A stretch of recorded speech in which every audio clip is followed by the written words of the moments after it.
Đây là cơ hội dành cho chủ nhà. Nguy hiểm quá, dứt điểm không vào. Thêm một pha dứt điểm nữa và tỷ số là 1-0 dành cho U20 Indonesia. Làm được Tony. Tốc độ rất nhanh của Tony. Nguy hiểm vào.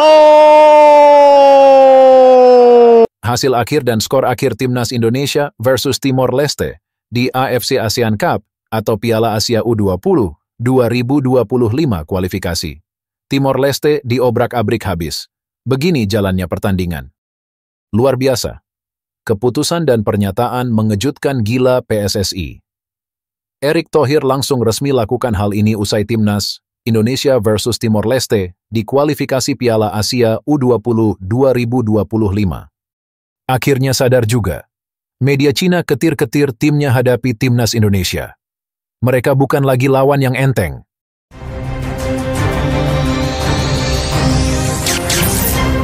Langsung aja subscribe channel ini dulu, agar kalian tidak ketinggalan berita seputar Timnas Indonesia.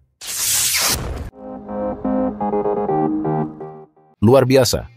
Keputusan dan pernyataan mengejutkan gila PSSI. Erick Thohir langsung resmi lakukan hal ini usai Timnas Indonesia versus Timor Leste di kualifikasi Piala Asia U20 2025.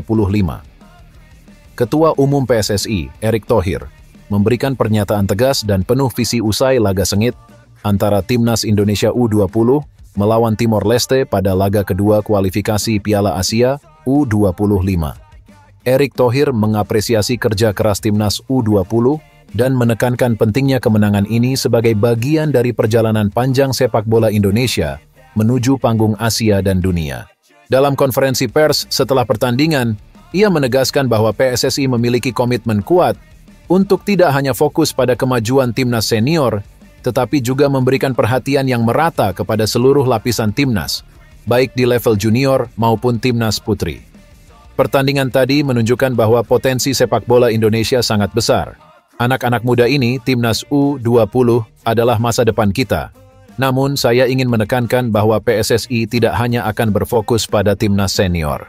Kami ingin memajukan seluruh lapisan tim nasional Indonesia secara merata, mulai dari tim junior hingga timnas putri. Ini adalah komitmen jangka panjang kami, ujar Erick Thohir, dengan penuh semangat, seperti dikutip HBS Team di Jakarta Jumat 27 September 2024. Ia juga menyoroti pentingnya pengembangan infrastruktur dan program pembinaan di usia muda. Menurutnya, PSSI saat ini tengah menyusun strategi holistik untuk memastikan bahwa pengembangan talenta sepak bola Indonesia dimulai sejak usia dini dan terus mendapatkan dukungan hingga tingkat tertinggi. Sepak bola adalah olahraga yang sangat kompetitif, dan kami tidak bisa hanya mengandalkan generasi saat ini. Kita harus membangun fondasi kuat dari bawah. Timnas U20 hari ini adalah bukti bahwa investasi di usia muda sangatlah penting. Namun jangan lupa, timnas putri kita juga menunjukkan potensi besar, dan kita harus memberikan dukungan yang sama kepada mereka, tambahnya. Kami ingin setiap pemain, baik di timnas senior, U23, U20, hingga timnas putri, mendapatkan kesempatan yang sama untuk berkembang. Sepak bola Indonesia tidak bisa lagi hanya bergantung pada satu tim saja. Setiap lapisan harus kuat. Ini bukan hanya tentang prestasi, tetapi tentang membangun mentalitas juara dari level bawah hingga atas, tegas Erick Thohir. Hasil akhir dan skor akhir Timnas Indonesia versus Timor Leste di AFC ASEAN Cup atau Piala Asia U20 2025 kualifikasi. Timor Leste diobrak-abrik habis. Begini jalannya pertandingan. Tim Indonesia langsung ngegas. Begitu peluit ditiup, menunjukkan permainan cepat yang memikat. Jens Raven, sang predator di lini depan, langsung bikin deg-degan barisan pertahanan Timor Leste. Dalam 5 menit pertama, Raven sudah 2 kali menebar ancaman. Namun, barisan belakang Timor Leste masih cukup kokoh untuk menahan gempuran tersebut. Akan tetapi, tak perlu waktu lama bagi Raven untuk unjuk gigi. Pada menit ke-12, akhirnya gol yang ditunggu-tunggu datang juga. Semua bermula dari tusukan maut Muhammad Buffon di sisi kiri. Buffon dengan lincahnya mengacak-acak pertahanan lawan, lalu mengirim umpan ciamik ke arah Raven. Dengan tendangan kerasnya, Raven mencoba menjebol gawang, meski kiper Pablo Macario sempat menepis bola. Namun, bola kembali dikuasai Raven, dan tanpa ampun, si kulit bundar bersarang manis di gawang Timor Leste. Gol. Indonesia memimpin 0. Belum sempat Timor Leste bernapas lega, 3 menit kemudian Raven kembali jadi mimpi buruk mereka. Kali ini, ia menjadi kreator gol kedua Indonesia. Dengan cerdas, ia mengirim bola ke Tony Firmansyah di sisi kanan, yang kemudian merangsek masuk ke jantung pertahanan lawan. Umpan manis Tony disambut dengan sempurna oleh Rizky Afrizal, yang tak ragu mengeksekusi bola ke gawang. 2-0 untuk Indonesia. Meskipun unggul 2 gol, Indonesia tak bisa lengah. Di menit ke-32, Luis Figo dari Timor Leste hampir saja membalikkan keadaan dengan tusukannya yang berbahaya. Beruntung tembakan Figo meleset, dan Kadek Arel bersama tim bisa menarik napas lega. Namun momen tersebut justru menjadi pemicu kebangkitan Indonesia. Dengan permainan cepat, umpan-umpan pendek, dan tekanan yang konsisten, Indonesia terus menggempur sisi kiri pertahanan Timor Leste. Pada menit ke-42, Raven kembali mendapatkan peluang emas. Lepas dari kawalan, ia berhadapan 1 lawan 1 dengan kiper Macario. Sayangnya, tembakan Raven kembali ditepis oleh kiper Timor Leste, yang tampil luar biasa malam itu. Meskipun terus mendominasi hingga akhir babak pertama, skor 2-0 bertahan tanpa tambahan gol. Meski demikian, permainan Indonesia yang cepat dan agresif berhasil membuat Timor Leste kewalahan. Untuk hasil akhir dan skor akhirnya bisa kalian lihat di judul dan thumbnail video ini, ya guys.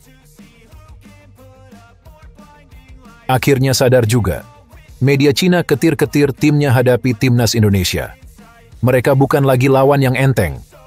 Timnas Cina akan menghadapi Australia dan timnas Indonesia pada lanjutan babak ketiga kualifikasi Piala Dunia 2026. Dua partai ini akan menjadi fase krusial bagi tim Dragons yang kalah dalam 2 pertandingan pertama. Di matchday pertama, Cina babak belur dicukur di kandang Jepang dengan skor 0-7. Cina kembali kalah pada pertandingan kedua, kali ini takluk 1-2 dari Arab Saudi. Hasil itu membuat pelatih Cina, Alexander Ivankovic, posisinya tertekan. Mau tidak mau dia harus mengemas hasil lebih baik pada 2 pertandingan berikutnya. Cina dijadwalkan melawan Australia pada 10 Oktober dan meladeni timnas Indonesia pada 15 Oktober 2025.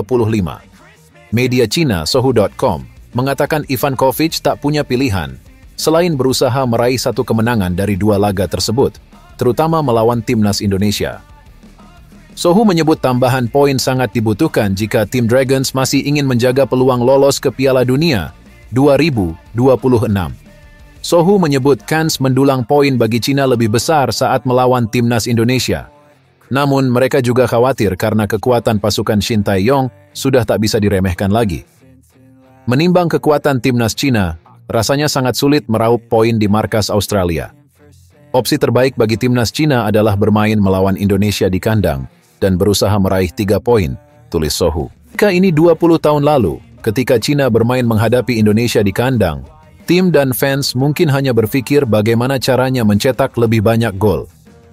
Namun timnas Indonesia saat ini bukan lagi lawan yang mudah. Mereka punya banyak pemain naturalisasi, imbuh Sohu. Sohu menyebut timnas Indonesia saat ini setara dengan tim ketiga Belanda dari segi teknik. Tidak mudah bagi timnas Cina untuk mengalahkan mereka di kandang sendiri, tulis Sohu. Kami berharap timnas Cina bisa tampil bagus di pertandingan ini dan mencapai target utama mengalahkan Indonesia sesegera mungkin, imbuh media tersebut.